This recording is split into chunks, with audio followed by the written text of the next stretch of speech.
Assalamualaikum warahmatullahi wabarakatuh. Alhamdulillah. Wassalatu wassalamu ala Rasulillah wa ba'd. Pengurusi, rekan-rekan panel, hadirin dan hadiran yang dirahmati Allah Subhanahu wa taala.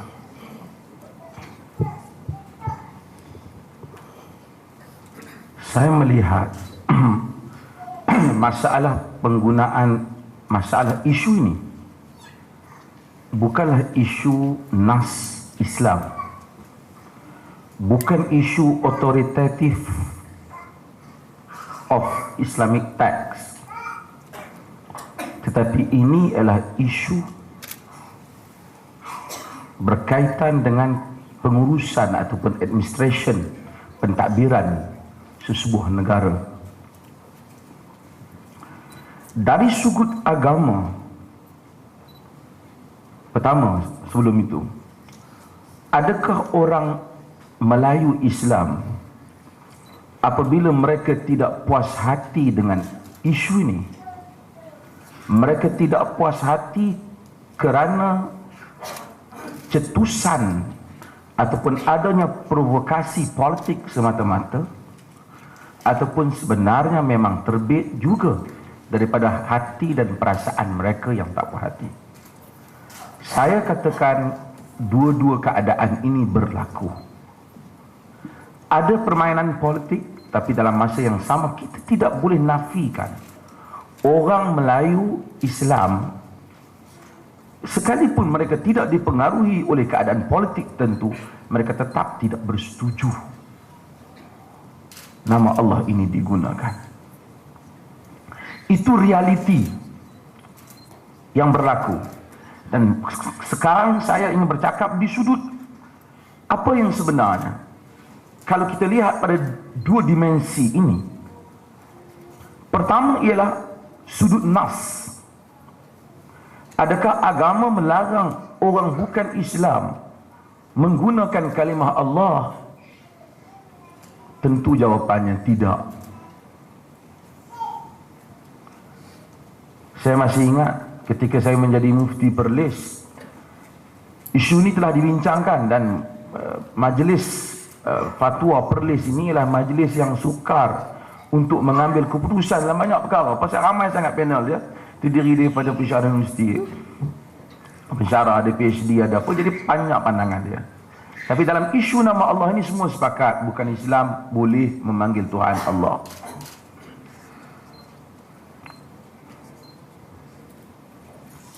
Mereka boleh memanggilnya. Bila sebut Allah, Allah itu merujuk kepada Supreme Being, merujuk kepada Zat yang Maha Suci itu Allah. Quran sebut hal ni. Quran kata wala in sa'altahum man nazzala minas samaa'a fa ahya bihil ard min ba'di mautiha la yaqulunna Allah qulil hamdulillah. Jika ditanya mereka, yakni orang-orang musyrikin Mekah yang menentang Nabi itu, siapakah yang menurunkan hujan daripada langit dan menghidupkan bumi setelah ia mati? Nescaya kufar Quraisy itu, musyrikin, akan menyatakan Allah. Katakanlah Muhammad, alhamdulillah, syukur kerana kamu mengaku, alhamdulillah, kamu mengaku kepada Allah.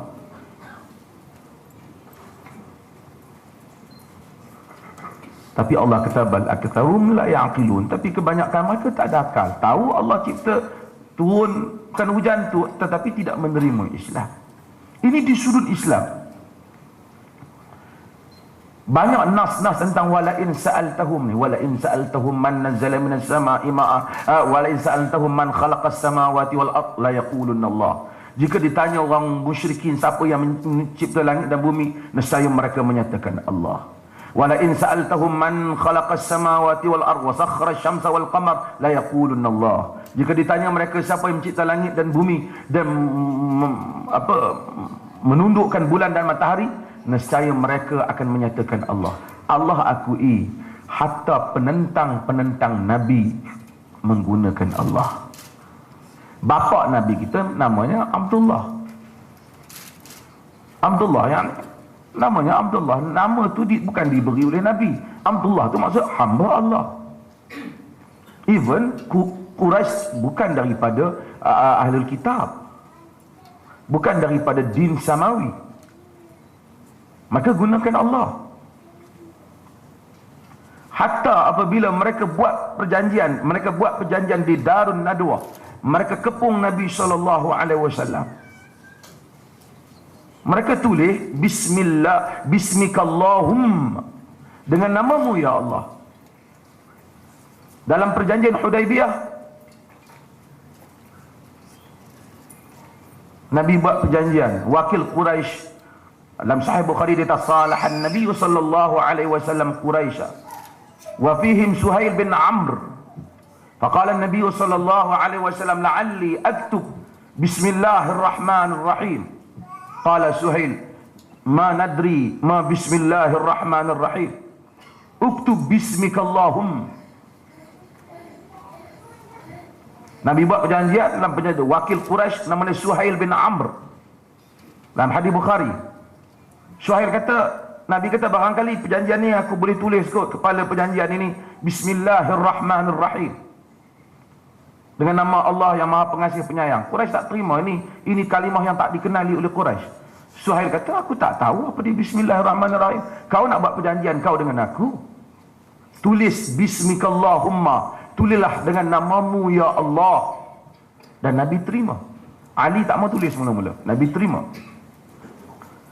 Kalau di sudut terjemahan, siapa yang baca hadis Abu Sufyan dalam Sahih Bukhari, ketika Abu Sufyan apabila Hercules dia nak tahu, dia nak Herakl, dia nak tahu betul ataupun tidak tentang insan yang mengaku menjadi rasul di semenanjung Arab, yang telah hantar surat kepada Quraisy dengan nas yang dibaca tadi oleh Ustaz kita Al-Fadhil Ustaz Ketua Muda PAS tadi, iaitu min Muhammad Rasulullah ila azimir Rum, daripada Muhammad Rasulullah kepada orang besar Rom. Nabi tulis surat itu dan dia mula tanya antara perkataan Herakl. Dia tanya Abu Sufyan. Dia panggil rombongan Quraisy. Rombongan Quraisy masa tu Abu Sufyan tak masuk Islam lagi. Abu Sufyan pergi ke kawasan Rom. Herakl panggil dia dan letakkan Abu Sufyan di depan dan letakkan mereka di belakang. Herakl ni cerdik, dia tak boleh cakap Arab, dia cakap bahasa Rom, dan dia panggil penterjemah. Dia kata, aku tanya dia, jika sekiranya dia cakap bohong, kamu di belakang bagi syarat, kata dia bohong. Jadi Abu Sufyan kata, mula-mula aku cadang nak bohong juga, pasal Abu Sufyan lawan Nabi. Bila Rom panggil, dia tanya, siapa di kalangan kamu yang dekat hubungannya dengan keluarga dengan Muhammad? Dia orang kata, ini dia, Abu Sufyan. Abu Sufyan ke depan. Dia kata, aku tanya kau, kalau dia bohong, kau orang di belakang bagi syarat dia bohong. Abu Sufyan pun tak percaya kat kroni-kroni dia di belakang. Dia tak tahu kot dia bohong, dia orang kata bohong, nanti dia kena. Jadi dia kata dia tak berani bohong. Herakl tanya dia banyak soalan.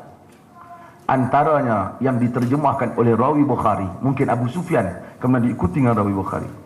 Dia tanya, hal kuntum tattahimunahu bil kadhib qabla an yaqulu ma qal? Adakah kamu pernah menuduh dia melakukan pendustaan sebelum dia sebut benda ni, sebelum dia mengaku jadi rasul ni? Pernah tak kamu telah tuduh dulu lagi dia ni memang kaki bohong? Abu Sufyan kata, la, tak. Kata Herakl, aku tanya kamu soalan tu, kamu kata tak, kamu kata tidak. Fa'araf anna lam yakun li rajul an yada'al kadhib 'ala an-nas summa yakdhiba 'ala Allah. Maka aku pun tahu, kata dia, tak mungkinlah kalau satu orang tu dia tak bohong pada orang, lepas tu nak bohong pada Allah Ta'ala pula.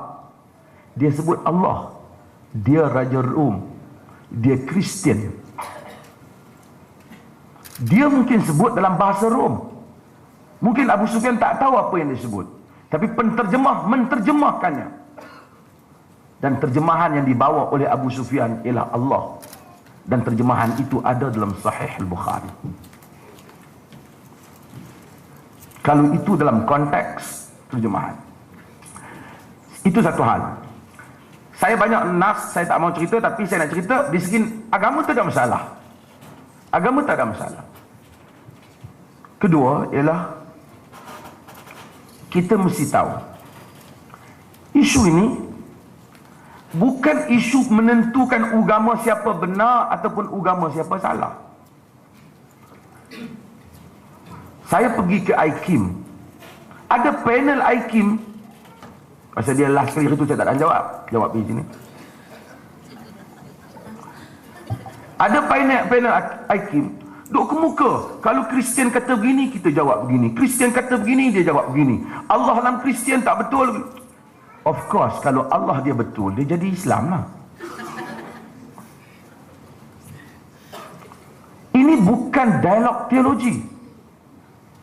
Ini soal hak yang diiktiraf oleh satu agama kepada agama lain. Kalau nak kira salah, dia kata Jesus anak Allah di sisi Islam, salah. Dia kata Jesus kecil. Mana boleh Jesus kecil? Nabi Isa mana boleh kecil?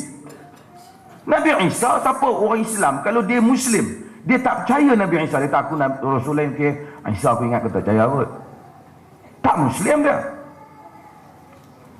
Tapi kalau kita kira, pergi kata Isa anak Allah, besar. Tapi Islam tak pernah sepanjang sejarah, walaupun ada berperang antara Islam dan Kristian dalam soal-soal politik, tetapi Islam tak pernah kata kalau Kristian nak mengamalkan Islam dalam bumi Islam, mereka tak boleh menyatakan Isa anak Allah. Islam tak kata. Ini bukan dialog agama. Ini soal bagaimana kita nak mengiktiraf kadar yang dibenarkan oleh agama kepada dia. Nak kira seleweng, Nabi Musa, Nabi Isa, Moses, Abraham, David, macam-macam lagi. Dengan berbagai-bagai cerita yang ada dalam Bible. Salah pada kita, mungkin betul pada dia. Saya tak mau jadikan ini dialog teologi. Ini bukan dialog agama. Ini tentang bagaimana yang dikatakan as-siyasatu syar'iyah, politik Islam dalam mengiktiraf hak agama yang lain. Lagi saya nak tahu, saya tahu isu masalah cadangan orang lain nak berdakwah dan seumpamanya. Lagi saya detailkan. Saya ni sebenarnya baru sampai daripada London. Tak tahu bawa kertas apa tak bawa. Pakai ingat kat sini lah. Yang mana tak ingat tuan-tuan tanya. Kemudian, perkataan guna yang menjadi isu. Sangat tidak jelas apakah definisi guna. Macam mana kita nak define perkataan guna. Kalau kata guna itu, guna, saya tanya Ketua Hakim Negara, apa guna? Dia kata guna apa saja yang guna. Kalau guna salah, selama ni dah salah dah. Jaiz, oh minta maaf Jaiz, tersebut juga. Untuk janji tak mahu sebut dah, sebut tu. Jaiz, berata dia pelekat, digantung di Shah Alam tu. Oh, nama Allah untuk orang Islam. Semua dia, tak apalah dia sebut. Orang bukan Islam tak boleh guna macam-macam. Tapi lagu negeri Selangor ni ada Allah.